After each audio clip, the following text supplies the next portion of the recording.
I want to ask one of our next speaker to come on up, Nick Estes. Nick Estes is a journalist, professor, historian, and co-founder of the Red Nation and Red Media, and he's my stunt double. And my body double. If you've seen the show, you know what I mean. So this is him. So I ask my relative, come on up, Nick, to give us your good words. Everyone was coming up to me and going, Toshka Dallas, Toshka Dallas. Hamatak Yapi, Tatonka Hitika, Nielo. We are here again in the belly of the beast, saying what we have said since 1978, that the FBI has waged a reign of terror against the American Indian movement and social movements who are fighting for freedom, for justice, and more importantly, treaty rights. This is not the seat of power in Indian country. Look around you, all our relatives that came from communities across the country. We have the wild Oglalas who are here. That is the heart of Oceti Sakowin territory. That is the seat of power for our nation, Oceti Sakowin. Not the White House, not Congress. That's why on January 6th, these guys came here because they thought this was the seat of power to try to take it. For us, our seat of power is the land, the water, the air. That's what Leonard Peltier was defending. This isn't some kind of spiritual, mystical, esoteric thing either. The United States government, when it drafted its constitution, recognized the military and social power of American Indian nations and put in its constitution that treaties are the supreme law of the land because of that power. Every treaty they signed with us had the same power as the U.S. Constitution. The same power as the U.S. Constitution.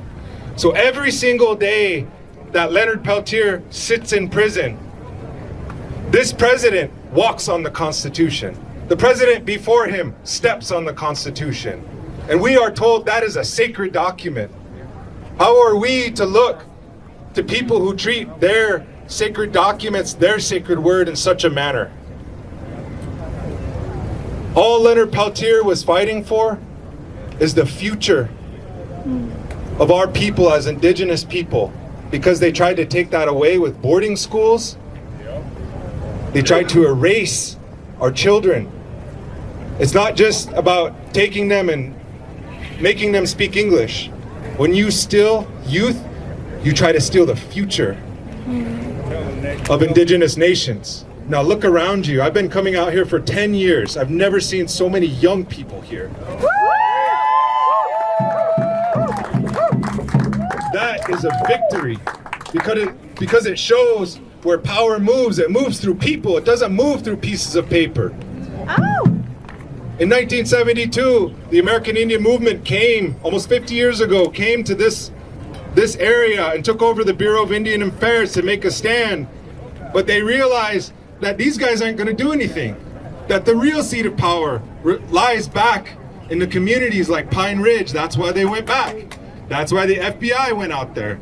If we want to talk about the FBI family vendetta that has been waged against the American Indian movement and Leonard Peltier, we have to go back to one of the poorest places in this country.